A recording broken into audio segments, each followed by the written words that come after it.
warahmatullahi wabarakatuh. Oke, untuk pembelajaran di hari ini ada beberapa yang sudah tatap muka ya, tapi ada beberapa juga yang belum.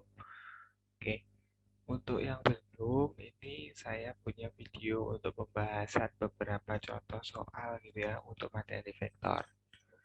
Oke, untuk yang soal yang pertama, kita baca dulu. Pada suatu perlombaan tarik tambang, kelompok A menarik ke arah timur dengan gaya sebesar 700 Newton. Sebenarnya supaya kita lebih mudah gitu ya, kita gambarkan sebenarnya. Oke, kita gambarkan ya. Oke, menarik ke arah timur sebesar 700 Newton. Kita gambarkan dengan anak panah itu ya. Nah, anggap aja ini besarnya adalah 700 Newton. Dan kelompok B menarik ke arah barat dengan gaya sebesar 665 Newton. Berarti menarik ke arah yang sebaliknya kan ya. Dengan besarnya itu lebih kecil, 665 Newton. Jadi saya ibaratkan dengan panjang anak panah ini yang lebih pendek gitu ya. Oke. Terus berapa besar resultan gayanya? Dan kelompok berapa yang akan memenangi perlombaan? Nah, untuk mencari resultan gaya ini kita menggunakan persamaan untuk menghitung ataupun untuk menjumlahkan dua vektor gitu ya. Persamaannya adalah seperti ini, di mana besar R sama dengan akar dari besar vektor yang pertama ditambah besar vektor yang kedua ditambah 2 kali besar vektor pertama ditambah besar vektor kedua dikalikan cos alfa, di mana cos alfa ini adalah sudut antara kedua vektor tersebut.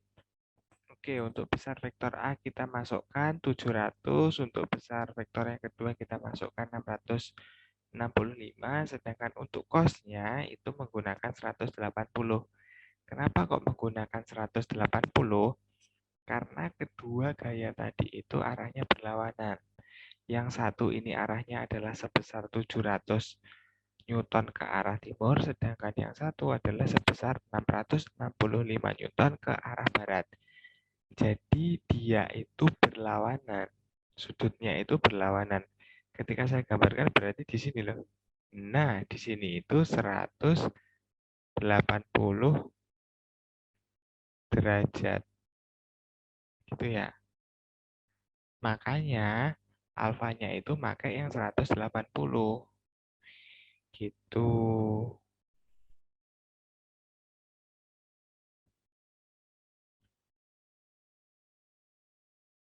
Oke, makanya 180. Ketika sudah ya tinggal dimasukkan aja. Dimasukkan 700 kuadrat itu sama dengan 490.665 kuadrat itu sama dengan 442.225. Terus ini dikalikan dulu. 2 kali 700 kali 665 itu hasilnya adalah 931.000. Dan untuk cos 180 ini adalah negatif 1. Cos 180 kenapa bisa negatif 1 itu kalian cek pakai kalkulator ya. Oke, terus selanjutnya ya dioperasikan seperti biasa, di mana nanti akan ketemu akar dari 1225 dan akarnya adalah 35 Newton. Jadi besar resultan gayanya adalah 35 Newton. Terus untuk soal yang B, kelompok berapa yang akan memenangi perlombaan? Ya kelompok yang gayanya itu lebih besar kan ya, karena tarikannya kan juga lebih kuat kalau gayanya lebih besar. Jadi kelompok yang akan memenangi perlombaan adalah kelompok yang mengeluarkan gaya 700 Newton, yaitu kelompok A. Itu ya. Oke. Terus untuk contoh nomor 2, terdapat dua buah vektor lah. Ada dua buah vektor, berarti kita menggunakan yang penjumlahan untuk menjumlahkan dua buah vektor. Oke, kita pakai persamaan yang sama kayak tadi itu ya. Nah, di mana di soal nomor 1 itu saya menggunakan FA, dan di sini saya menggunakan A. Kenapa kok beda? Ya karena saya mengikuti di soalnya. Itu ya. Oke. Pokok yang penting dari persamaan ini adalah vektor yang besar vektor yang pertama ditambah besar vektor yang kedua ditambah 2 kali besar vektor yang pertama dikali besar vektor yang kedua dikalikan sudutnya, sudut antara kedua vektor tadi. Oke, gitu toh. Kenapa kok rumusnya bisa seperti ini? Kalian lihat di video saya yang part ke 1 gitu ya, dipahami di situ. Saya jelaskan asal muasal atau asal usul dari persamaan ini, persamaan besar resultan. Oke, terdapat dua buah vektor, yaitu vektor A dan vektor B. Kedua vektor tersebut masing-masing memiliki besar 8 satuan dan 6 satuan. Kita tulis diketnya dulu, di mana besar vektor A adalah 8 satuan dan besar vektor B adalah 6 satuan. Kedua vektor tersebut berada pada satu titik tangkap. Berarti kan pangkal dari kedua vektor itu kan sama ya. Ketika saya gambarkan itu akan menjadi seperti ini.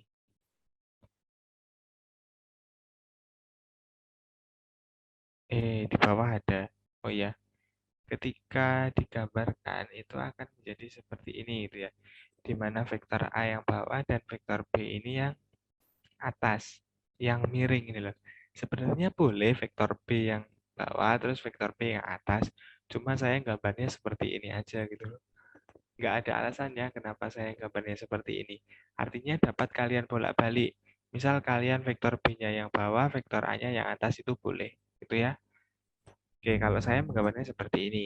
Yang penting sesuai ketentuan dari soal di mana adalah kedua vektor tersebut berada pada satu titik tangkap dan membentuk sudut 60 derajat. Nah, berada pada satu titik tangkap dan membentuk sudutnya itu 60 derajat. Alfanya ini kan 60 derajat. Itu ya. Oke, kalau udah kita masukkan di persamaan di mana besar vektor A tadi adalah 8 dan besar vektor B adalah 6. Terus dimasukkan aja, dikalikan cos-nya itu kan 60 derajat karena udah diketahui di soal. Dikuadratkan, 8-nya, 6-nya dikuadratkan, terus 2 dikali 8 dikali 6 itu sama dengan 96. Dikalikan cos 60 itu setengah. Kenapa cos 60 ini bisa setengah? Kalian lihat aja di tabel sin, cos, dan tan. Sin, cos, dan tangen, atau kalian bisa juga pakai kalkulator. Itu. Nah, terus kita jumlahkan nih, 100 ditambah 48. Artinya 148 itu sama dengan 12,17 satuan. Ini dapat kalian tulis seperti ini atau dapat kalian tulis juga seperti ini gitu ya. Di mana 148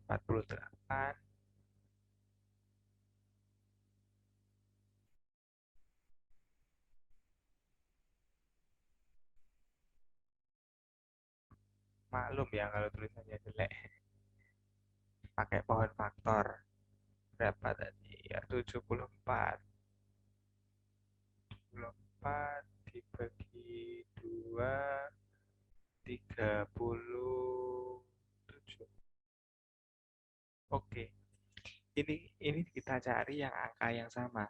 Di mana di sini angka yang sama itu ada 2. Jadi 2 ini kita tulis sekali saja. 2. Jadi hasilnya adalah 2 akar 37. Jadi akar 148 ini dapat kita tulis 2 akar 37 gitu ya. Oke, yang diambil adalah bagian yang sini aja.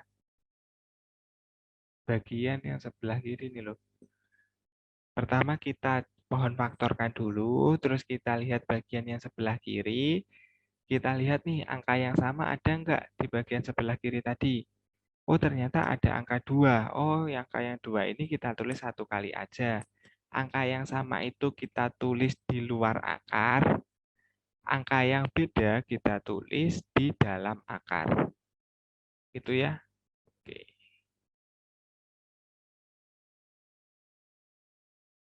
Oke gitu. Gitu ya. Jadi jawabannya itu bisa ditulis akar 148, bisa ditulis 12,17, dan bisa ditulis 2 akar 37. Tergantung pilihan jawaban, semisal soalnya itu pilihan ganda. Oke, terus yang soal yang B, kita disuruh untuk menentukan arah vektor resultan terhadap V. Jadi kita gambarkan dulu seperti ini. kita disuruh mencari arah vektor resultan terhadap B. Berarti kan kita disuruh mencari ini kan, arah vektor resultan ya ini terhadap B. Berarti kita disuruh mencari apa ini? Gamma. Oh. Semisal soalnya adalah arah vektor resultan terhadap A, berarti kita disuruh mencari ini. Tapi karena soalnya adalah arah vektor resultan terhadap B, berarti kita disuruh untuk mencari gamma. Oke. Selanjutnya persamaannya adalah seperti ini. Ini sebenarnya nggak usah dihafalkan. Supaya lebih mudah tuh gini loh. Pertama kita lihat vektor A-nya dulu. Vektor A per sin dari yang nyebrang. Nyebrang R ini loh. Vektor A per sin gamma, ya kan? Vektor A per sin gamma. Oke. Terus yang kedua adalah vektor dari B. Terus yang nyebrang R itu ada sin beta. Ya kan? Terus yang vektor R ini per besar sudutnya ini. Jadi besar vektor R per sin alfa. Gitu ya. Supaya nggak menghafalkan, jadi kita lihat gambarnya aja. Pokoknya nyebrang B dengan yang nyebrang, dengan sudut yang nyebrang R. Terus A dengan sudut yang nyebrang dari R. Terus R dengan besar sudut antara kedua vektor A dan B. Tuh. Nah, kalau sudah seperti itu, tinggal kita masukkan aja. Dimana kan kita disuruh mencari sin, kita disuruh mencari gamanya kan ya. Yang sudah kita ketahui tadi adalah besar R-nya, di mana besar R-nya kan udah kita cari. Terus sin alfanya kita juga udah tahu, di mana alfanya kan 60. Terus besar vektor A kan kita juga udah tahu. Kan kita disuruh nyari gamma. Jadi untuk persamaan yang ini kita hilangkan dulu, kita sampingkan. Karena kita disuruh mencari gamma. Semisal kita disuruh mencari beta, ya berarti kita pakai yang beta ini. Tapi karena kita mencari gamma, berarti ya rumusnya kita pakai yang gamma aja. Itu ya. Oke, terus untuk besarnya R itu kita masukkan. Sin alfa juga kita masukkan. Terus besar vektor A juga kita masukkan. Terus kita kan mencari sin gamma. Ini tinggal dikali silang. Oke, kalau sudah dikali silang kan seperti ini. 8 kali sin 60 per 12,7 kan ya. Oke, sin 60 itu 0,87. Terus dibagi 12,17, akhirnya ketemu sin gamma itu sama dengan 0,572. Nah, sin gamma ini biar bisa menjadi gamma, itu bagaimana? Kita pakai arkesin. Kita pakai arkesin, pakai kalkulator. Arkesin dari 0,572 adalah 34,89. Oke. Terus untuk soal nomor 3 nih. Soal nomor 3 ini di mana kita akan mengalihkan cross dan dot dari vektor gitu ya. Nah, untuk perkalian cross dan dot ini sebenarnya untuk tipe-tipe soal itu biasanya ada dua jenis. Yang pertama itu adalah udah diketahui besarnya seperti ini. Dan yang kedua itu yang diketahui adalah vektor satuannya. Oke. Yang pertama kita bahas bahwa udah diketahui besarnya dulu ya. Di mana pada sebuah bidang terdapat dua buah vektor, yaitu vektor A dan B dengan besarnya adalah 50 satuan dan 30 satuan. Jadi besar vektor A adalah 50 satuan dan besar vektor B adalah 30 satuan. Terus kedua vektor tersebut membentuk sudut 30 derajat. Kita disuruh menghitung A dot B dan vektor A cross vektor B. Oke, yang pertama, kalau udah diketahui besarnya, kan ini udah diketahui besarnya, berarti kita menggunakan persamaan yang A dot B sama dengan besar vektor A dikalikan besar vektor B dikalikan cos alfa. Tinggal dimasukkan aja rumusnya. Nah, akhirnya ketemu 70 akar 3, 750 akar 3. Terus A cross B gimana? Tinggal kita pakai yang persamaan ini, di mana di video saya yang part kedua, di mana definisi dari kalian dot itu kan diperoleh akhirnya nanti berdasarkan definisinya dan akan diperoleh besar vektor A dikalikan besar vektor B dikalikan cos alfa itu adalah perkalian dot. Sedangkan besar vektor A dikalikan besar vektor B dikalikan sin alfa itu adalah perkalian cross. Di video saya yang kedua ini udah saya bahas asal muasal rumusnya. Di video vektor yang part kedua. Oke, berarti tinggal kita masukkan aja nilai-nilainya. Akhirnya ketemu seperti ini. Kayak gitu ya. Nah, ini kan yang diketahui di soal adalah besarnya. Udah diketahui besarnya kan, di mana besar vektor A adalah 50 satuan, dan besar vektor B adalah 30 satuan. Udah diketahui besarnya kan? Nah, terus untuk soal yang seperti ini, di soal nomor 6, itu bagaimana? Yang diketahui ini belum besarnya. Kok yang diketahui ini adalah vektor satuannya? Ya kan? Udah kelihatan banget kan bedanya? Di mana di soal nomor 3 ini udah diketahui besarnya, di mana besar vektor A adalah 50 dan besar vektor B adalah 30. Tapi di soal nomor 6, ini belum diketahui besarnya, di mana yang diketahui di soal adalah vektor satuannya. Vektor satuan ini kenapa kok dinamakan vektor satuan? Karena ada I, J, sama K-nya ini loh. Itu.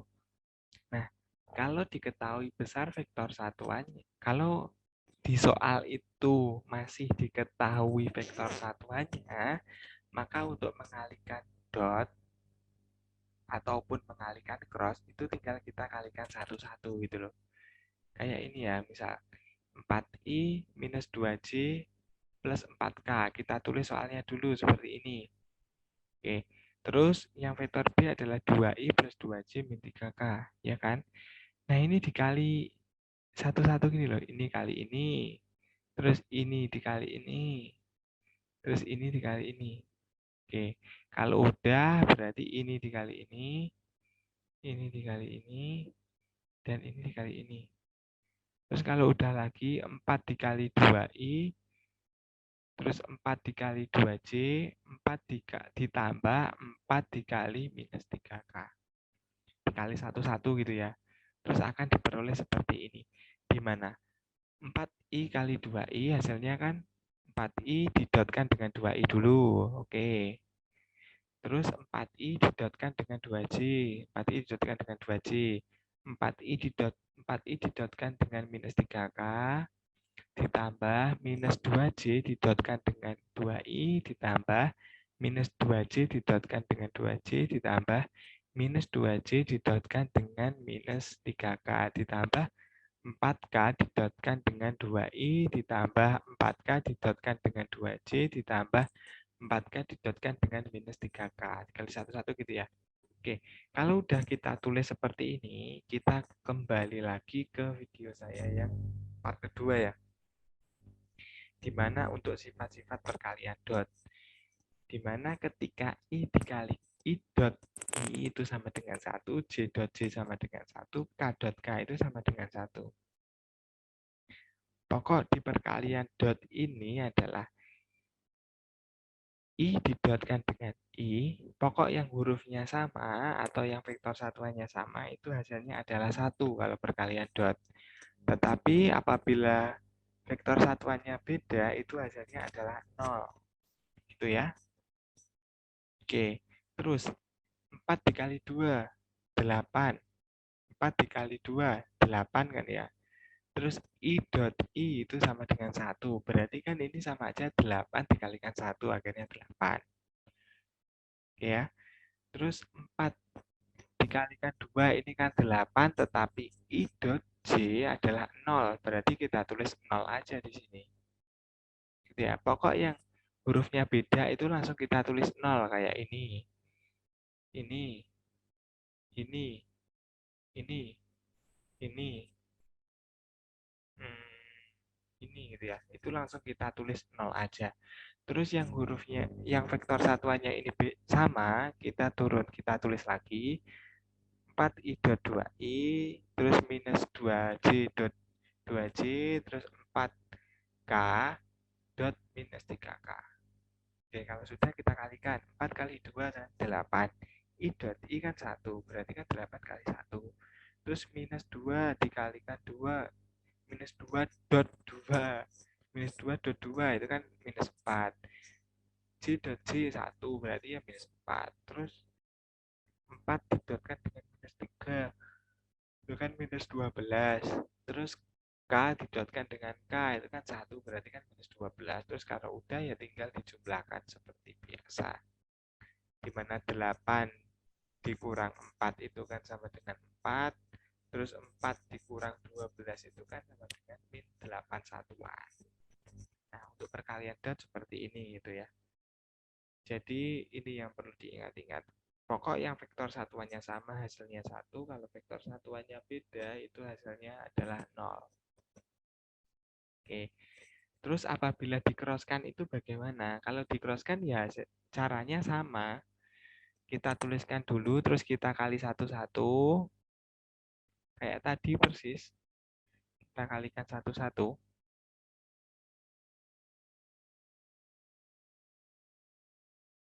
Kita kalikan satu-satu gitu ya. Oke, 4i dikroskan dengan 2i. Sama, kita kalikan satu-satu adalah hasilnya akan seperti ini gitu loh. Hasilnya akan seperti ini. Nah, ketika sudah kita peroleh seperti itu, kita ingat sifat dari perkalian cross.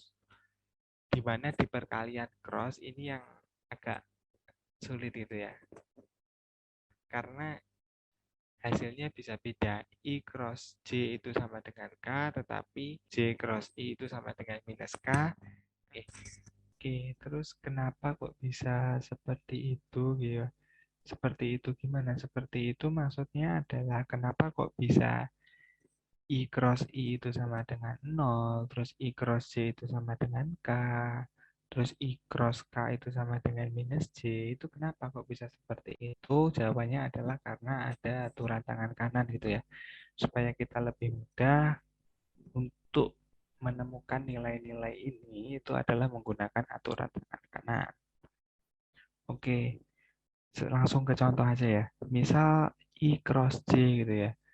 Berarti caranya adalah ketika I dikroskan dengan J, berarti dari sumbu X atau dari I ini menuju ke J.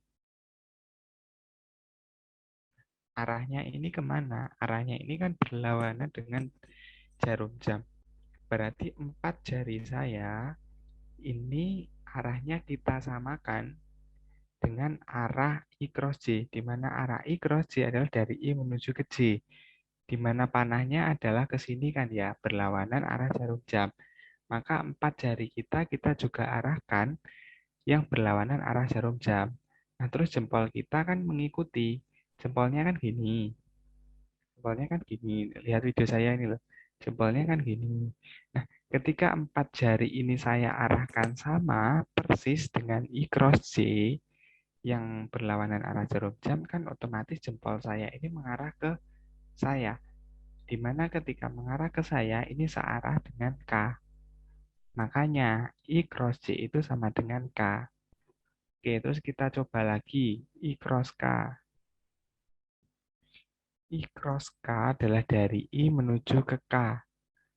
Supaya kalian lebih mudah membayangkan, ini kalian ibaratkan dengan tembok gitu ya, di mana yang atas ini adalah tembok yang pojokan tembok yang ke atas, terus yang ini adalah X ini adalah pojokan tembok yang ke arah kanan, dan Z ini adalah pojokan tembok yang mengarah ke kalian. Oke, kembali lagi ke topik. Di mana I cross K berarti dari I menuju ke K. Nah, ini panahnya gimana? Panahnya adalah ke gini kan ya. Ini loh 4 jari. Saya kan searah tuh. Di mana seperti ini. 4 jari saya ini arahnya sama dengan itu gitu loh. Nah, di mana panahnya ini kan menuju dari I menuju ke K.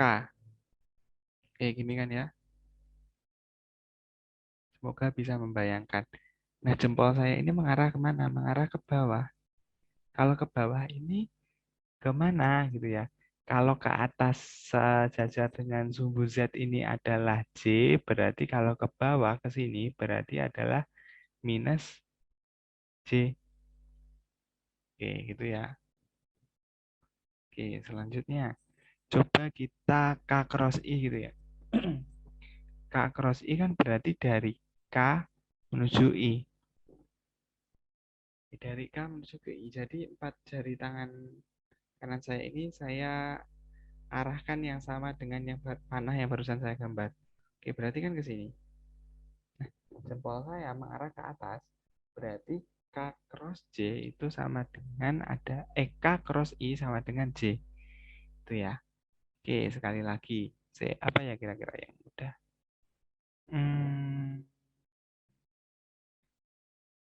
J cross I gitu ya.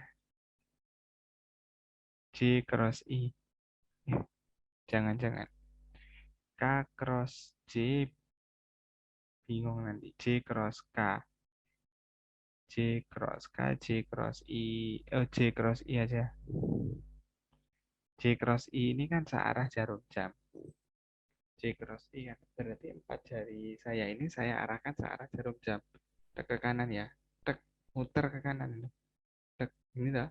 Berarti otomatis jempol saya mengarah ke sana. Atau mengarah ke depan saya gitu ya. Mengarah ke sana. Sana ini atau depan saya ini arahnya kemana? Arahnya kan ke sini nih. Arahnya kan ke sini kan. Di mana kalau di sini adalah K, berarti di sini adalah minus K. Ini supaya lebih membayangkan nih, ini kayak tembus ke sana gitu loh. Gitu. Sekali lagi. J cross K. J cross K kan gini berarti. Berarti dari J menuju ke K. Berarti kan gini tangan kanan saya. Ya nggak? Tek. Ini loh. Tek. Nah, gini kan. Nah, jempol saya mengarah ke sana. Di mana ke sana ini adalah sumbu X. Berarti J cross K adalah I. Nah, ya kan sama kan? Berarti seperti itu. Nah, supaya lebih gampang, pokok kalau perkalian cross itu yang sama atau yang vektor satuannya sama itu selalu 0. Baru kalau vektor satuannya beda, kita harus menghitungnya. Atau kita bisa lebih mudahnya itu lebih menghafalkan gambarnya ini, terus kita hitung deh satu-satu. Kita hitung pakai tangan tadi, kita bayangin gitu loh. Di mana pokok yang di sumbu X itu vektor satuannya adalah I, yang di sumbu Y vektor satuannya adalah J, dan yang di sumbu Z vektor satuannya adalah K. Oke, gitu. Kalau untuk perkalian cross. Itu ya, itu pakai aturan tangan kanan. Kenapa seperti ini? Kalau I cross itu sama dengan 0 karena sama. I hurufnya itu sama itu. I cross I itu sama dengan 0. Kayak ini tadi kan I cross J berarti kan dari I ke J. Tapi ketika ini I cross I, ya dia kan nggak kemana-mana. Berarti kan 0. Gitu loh. Itulah penyebabnya kenapa kok I cross I itu sama dengan 0. Oke, kalau sudah seperti itu, sudah seperti ini gitu ya, kita akan mengingat-ingat sifat dari perkalian cross, terus kita kalikan lagi. 4 kali 2 kan 8, ya kan? Tetapi I cross I sama dengan 0, ya berarti 0. Terus 4 kali 2 kan 8. 4 kali 2 kan 8. Terus I cross J itu sama dengan K. Berarti kan ini 8K jadinya. Nah, gini aja. Ini aja deh. Oke, pokok yang hurufnya sama kan 0. Berarti yang pokok yang vektor satuannya sama kan 0. Berarti yang vektor satuannya sama kita coret dulu aja biar kalian nggak pusing. Yang vektor satuannya sama kita coret dulu. Yang vektor satuannya sama kita coret dulu. Oke. Berarti kan tinggal 4i cross 2j, 4i cross minus 3k, minus 2j cross 2i, minus 2j cross minus 3k, karo 4k cross 2i, terus 4k cross 2j kan ya. Oke, tinggal itu aja kan ya berarti. Oke, sekarang kita kalikan satu-satu. Oke, gini ya. Oke, I cross J. 4 dikalikan 2 sama dengan kan 8. I cross J. I cross J apa? I cross J kan K. Berarti kita tuliskan K. 4 dikali 4 dikali minus 3 itu berapa? 12 kan ya. Minus 12. 4 dikali minus 3 kan minus 12 nih. Minus 12 kan ya. Minus 12. Terus I cross K itu apa? I cross K. I cross K kan minus J. Berarti kan dikali minus J.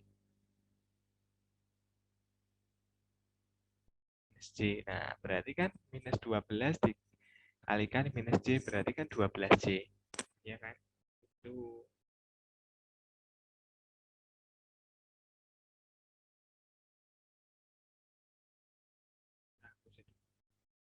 Oke. Terus sekarang ini minus 2 dikalikan 2 kan dia minus 4. Minus 4 ya. Terus J cross I.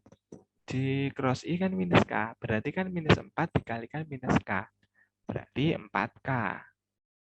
Terus ini minus 2 dikalikan minus 3. Kan dia 6. Terus J cross K itu apa? J cross K kan I. Berarti ya 6I. Begitu juga seterusnya seperti itu. Oke, kemudian nanti akan diperoleh hasil yang seperti ini. Tapi ini belum selesai. Kenapa belum selesai? Karena di sini masih belum sederhana gitu loh ya. Di mana K masih ada gandengannya, terus I juga masih ada gandengannya, terus J juga masih ada gandengannya. Itu kita sederhanakan dulu.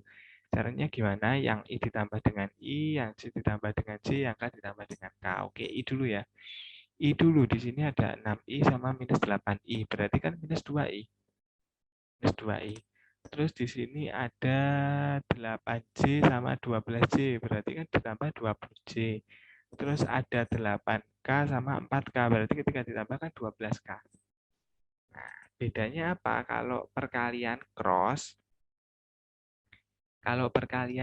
seperti ini, dia hasilnya akan menjadi vektor satuan lagi. Akan menjadi bentuk vektor lagi. Tapi kalau perkalian dot, dia langsung ada hasilnya, di mana hasilnya ini adalah minus 8 satuan. Dia langsung ketemu besarnya gitu loh kalau perkalian dot. Langsung ketemu besarnya, yaitu minus 8 satuan. Beda dengan perkalian cross. Kalau perkalian cross itu hasilnya dia masih berupa vektor lagi. Nah, di mana masih ada IJ sama K-nya ini loh. Nah, terus gimana ketika kita ingin mencari besarnya? Kalau kita ingin mencari besarnya, ya pakai yang angka-angka ini kita kuadratkan. Minus 2 kita kuadratkan, 20 kita kuadratkan, dan 12 ini kita kuadratkan. Terus kita akar. Nah, akhirnya ketemu 548. Nah, kok bisa 2 akar 137? Itu pakai yang pohon faktor tadi. Oke, misal 548 gitu ya. 548. 548 ini kita bagi 2, itu kan 274. Terus kita bagi 2 lagi, itu kan 137 kan ya. Oke, kita lihat yang kiri-kiri. Ini ya. Terus kita cari angka yang sama. Ada nggak angka yang sama? Wah, ada 2. Pokok angka yang punya pasangan, di mana pasangannya ini harus berupa 2 angka. Jadi di sini yang ada pasangannya kan 2. Berarti kita tulis 1 kali, 2. Yang ada pasangannya kita tulis di luar akar, terus yang nggak ada pasangannya kita tulis di dalam akar. Jadi 2 akar 137, gitu ya. Oke, gitu. Misal 36 deh. Misal 36, akar 36 kan sama dengan 6. Ya kan? Kalau kita hafalin kan, atau kita pikir-pikir kan, kalau akar 36 kan 6. Coba kita cari dengan metode yang pohon faktor ini. Berarti 36 dibagi 2, 18. Dibagi 2, 9. Dibagi 3, 3. Kita lihat yang paling kiri-kiri ini kan. Terus kita cari angka yang ada pasangannya ada nggak? Di mana pasangan ini harus 2 angka. Wah, ada 2. Wah, ada 2. Wah, ada 3. Wah, ada 3. Oke, yang 2 ini kita tulis sekali. yang 3 ini juga kita tulis sekali. Kan tadi ketentuannya kalau ada angka yang punya pasangan, berarti kan ditulis di luar akar. Berarti di luar akar 2 kali 3. Akarnya ini kan nggak ada. Karena nggak ada angka yang nggak ada pasangannya. Kayak ini kan ada angka yang nggak ada pasangannya, di mana 137. Nah, 137 ini ditulis di dalam akar. Tetapi kalau ini kan dia nggak ada toh angka yang nggak punya pasangan. Artinya semua angka di sini punya pasangan. Artinya nggak usah pakai akar. Jadi hasilnya adalah 6. Sama kan? Oke, misal 48 deh. Misal 48. 48 dibagi 2 kan 24. Dibagi 2, 12. Dibagi 2, 6. Bagi 2, 3. Oke, kita cari angka yang ada pasangannya. Pasangan ini harus 2 angka gitu ya. Oh, ini ada pasangannya. Oh, ini ada pasangannya lagi. Oh, ini enggak. Berarti yang ada pasangannya cukup kita tulis sekali. Yang ada pasangannya kita tulis di luar akar ya. 2 kali 2. Terus yang enggak ada pasangannya kita tulis di dalam akar. Berarti 4 akar 3. Gitu. Sip. Oke, gitu ya. Kenapa kok hasilnya bisa tulis seperti ini?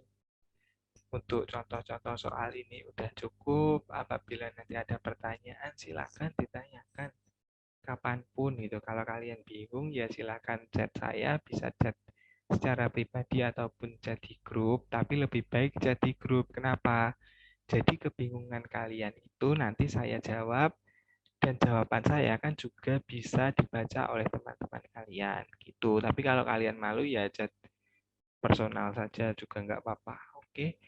Ada kurang lebihnya saya mohon maaf. Semoga video ini dapat dipahami dan semangat untuk belajar fisika ke depannya. Oke. Tetap jaga kesehatan. Wassalamualaikum warahmatullahi wabarakatuh.